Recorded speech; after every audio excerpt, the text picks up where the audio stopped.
আগামী অক্টোবরে ফুটবল ফেডারেশনের নির্বাচনে সভাপতি পদে প্রতিদ্বন্দ্বিতা করার ঘোষণা দিয়েছেন তাবিথ আউয়াল।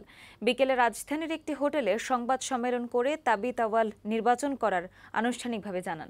2012 ও 2016 সালে ফুটবল ফেডারেশনের নির্বাচনে সহ সভাপতি পদে প্রতিদ্বন্দ্বিতা করে জিতেছিলেন তিনি। আসন্ন বাফুফের কার্যনির্বাহী পরিষদের নির্বাচনে সভাপতি পদে জয়ী হতে পারলে দেশের ফুটবলের উন্নয়ন করার পাশাপাশি স্বচ্ছতা বজায় রাখার কথাও জানান তাবিথ। আন্তর্জাতিক অঙ্গনে বাংলাদেশের ফুটবলের ভাবমূর্তি বাড়াতে কাজ করবেন বলেও জানান ঢাকা উত্তর সিটি কর্পোরেশনের মেয়র পদে নির্বাচন করা এই ক্রীড়া সংগঠক। ফুটবল ফেডারেশনের আসন্ন নির্বাচনের সভাপতি পদে প্রতিদ্বন্দ্বিতা করার কথা জানিয়েছেন আরেক ক্রীড়া সংগঠক তরফদার রুহুল আমিন।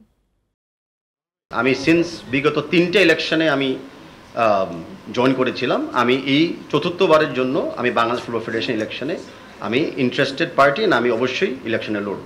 তো বর্তমান অ্যাসোসিয়েশনের আন্ডারে আমি প্রেসিডেন্ট পদের জন্য আপনাদেরকে অফিস জানাতে চাচ্ছি যে আমি লড়ব।